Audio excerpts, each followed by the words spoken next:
ابو طالب نے بیٹے کا نام رکھا زید، آپ کی والدہ حضرت فاطمہ نے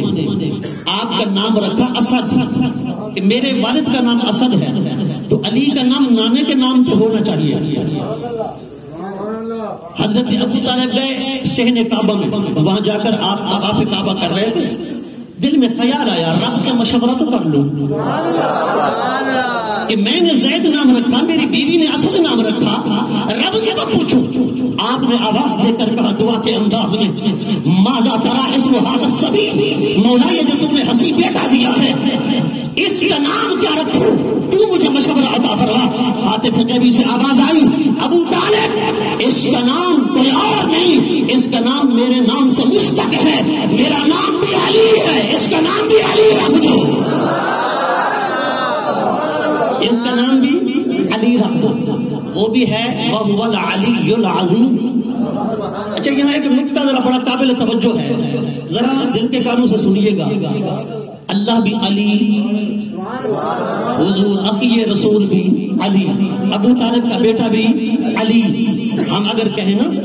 کہ ہمارے بزرگ کوئی داتا ہے، کوئی غوث اعظم ہے، کوئی غریب نواز ہے، کوئی مشکل کشا ہے، کہتے ہیں غریبوں کو نوازنے والا یہ تو اللہ ہے، مشکل کشا یہ تو اللہ ہے، ہاں جی داتا عطا کرنے والا دینے والا یہ تو اللہ ہے، غوث اعظم سب سے بڑا مددگار یہ تو اللہ ہے۔ تم شیخ عبد القادر کو غوث اعظم کہتے ہو، محمد اجمیری کو غریب نواز کہتے ہو، علی حجویری کو داتا کہتے ہو، مولا علی کو مشکل کشا کہتے ہو، یہ تو اللہ کے نام ہے۔ میں نے کہا مولانا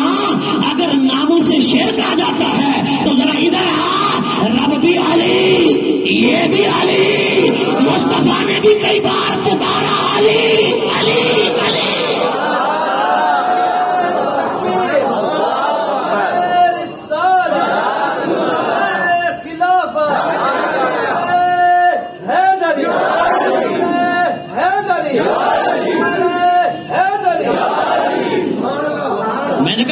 مصطفیٰ کو بتا دینا علی تو خدا ہے، تم اپنے بھائی علی کو کہتے ہو علی، علی نہ کہو، غلام علی کہو یا کہو عبد العلی۔ میں نے کہا نبی نے نام بدلا تو بتا دو، غلام علی فرمایا، عبد العلی فرمایا، کہ علی تو خدا کا نام ہے، اور میں نے کہا صفاتی نام رکھنے سے اگر شرک آ جاتا ہے تو پھر علی، پھر رب نے فرمایا انت مولانا، میں مولا ہوں۔ حضور نے فرمایا غدیر خم کے موقع پر ہاتھ پکڑا، فرما من کنت مولا ہو فہذا علی المولا، وہ کائنات مولا جس کا میں مولا اس کا علی مولا، وہ بھی مولا یہ بھی مولا، وہ بھی علی یہ بھی علی۔ میں نے کہا شرک لازم کیوں نہیں آ گیا، حضور نام کیوں نہیں بدل رہا؟